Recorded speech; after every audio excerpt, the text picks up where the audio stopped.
Context is the lens that binds all human experience.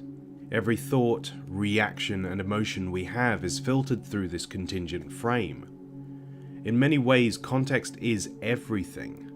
It defines our belief structures, our preferences and prejudices, and even the very way we see the world. No absolutes lie within. Nothing is of itself alone.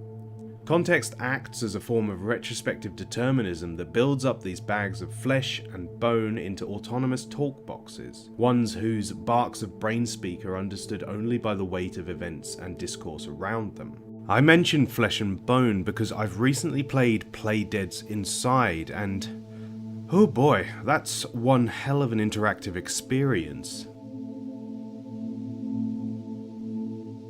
It's a spiritual successor of sorts to Limbo, which is a game about helping a nameless, faceless little boy traverse a nightmarish hellscape, suffering through brutal fail states and fostering a general fear of what lies in the peripheries.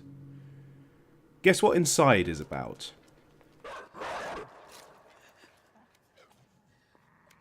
Steeped once again in the abstract horror of the unknown, you find yourself belting through forests and facilities, being hunted by man, beast, and machine. But what are you running from?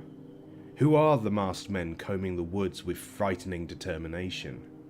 And what's with all these lifeless bodies that suddenly jump to attention when you recklessly stick your head in a mysterious cabled helmet? And what is this thing that stalks you through the water, trying time and time again to pull you under?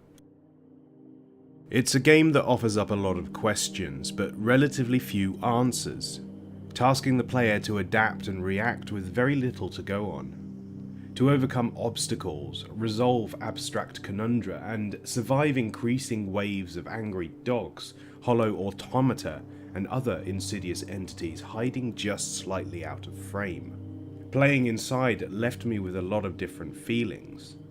Horror, repulsion, anxiety, triumph, a deeply unpleasant, cold, dense ball in the pit of my stomach. And it did all this using only 2 buttons and an analog stick. Obviously, it's a bit more complicated than that. Inside was the final product of 7 years hard graft by a studio dedicated to perfection. There's a care and consideration put into not only the minute-to-minute gameplay, but every frame of the experience. Animation, sound design, art direction, even game feel, every aspect has been finely tuned through years of what environmental artist Jeremy Petriman called a tug of war between the various aspects of the game's design, a back and forth that followed good ideas rather than any particular field. It's clear that Playdead understand the medium they work in. Not content with making just another ambiguous, spooky puzzle platformer, the way Inside pulls every element together without uttering a single word, without offering a single line of text, is an elevation of ideas to its highest possible level. More than that, it's an experience that arguably could only work in a game. But Inside is more than just a game. It's an expression of storytelling that uses its interactive component to elevate the emotional heft of its solitary, vulnerable protagonist. Interactivity is central to the experience, bolstering this idea that you are sharing the nightmare on screen with the avatar living it, maintaining this connection throughout the game's runtime. The frame never breaks, not even for cutscenes. Rarely is control ever wrestled from you, and when it is, there is a specific and meaningful purpose to it.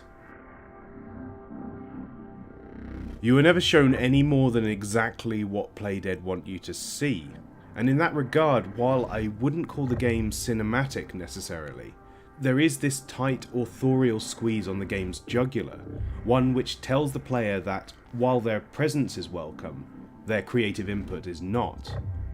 From minute by minute to the experience in its entirety, Inside is ultimately an expression of the balance between power and helplessness. Identical actions are reframed by contextual clues in the environment, but it's not even a case of show don't tell. Rather, don't show, don't tell, hide everything and anything. For most of your experience in this hellish dystopia, you are on the run from exactly what you don't know, and this barely changes. At its closing moments, you're still left wondering what the hell you just witnessed. This is not unique to this experience. There is plenty of ambiguity found in other games, ways of hiding truth from the player, from their avatar, or both. Designed purely around discovery, making the focus of the game about that, about finding out what is going on. But in almost all examples, a bigger picture is eventually provided. You may have to hunt for it or look outside the medium, but it's there, somewhere. Does Inside do this? Nope. Because for Inside, ambiguity is the name of the game. From second one, it's an experience that relishes in the unknown, dancing with obfuscation, a terrifying tango in an unholy land. No exposition, no audio logs, no interactions other than those that convey authoritarian violence.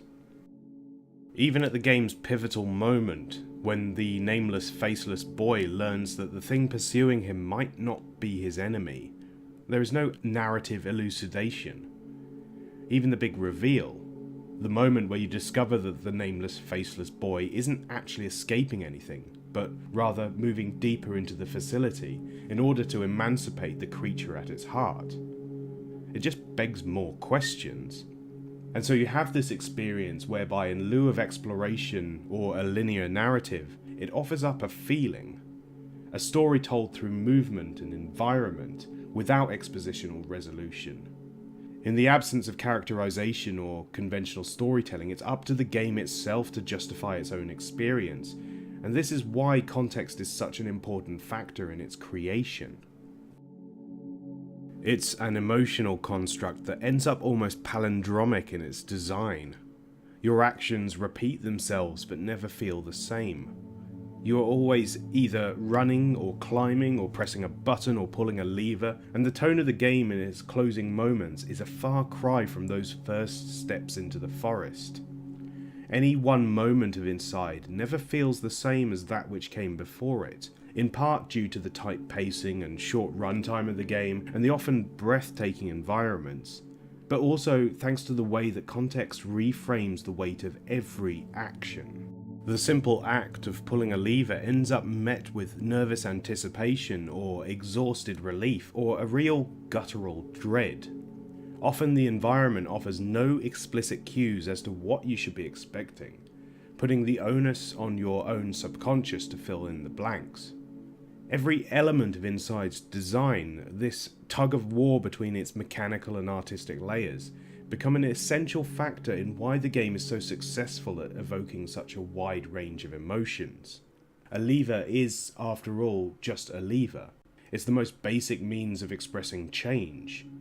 As a physical entity, it has a fixed function and nothing else to its name. Except that's not true. A lever is not just a lever. It's a lever and the intent of the autonomous agent interacting with it. The anticipated effect of its shift in state. It's a lever that might illuminate a dark, dusty room or open a much-needed escape route. It's a lever that becomes a shield to the outer world's abrasive elements, opening pathways and blocking out evil. It's a lever that goes by the names Sanctuary and Damnation. It's a lever and the emancipation of some grotesque life form from bondage, and the sense of jubilation that comes from cleaving a path of destruction through a place that once left you cowering with fear. It's a lever an emotionless being, sat mere meters from the shore, lifeless but free.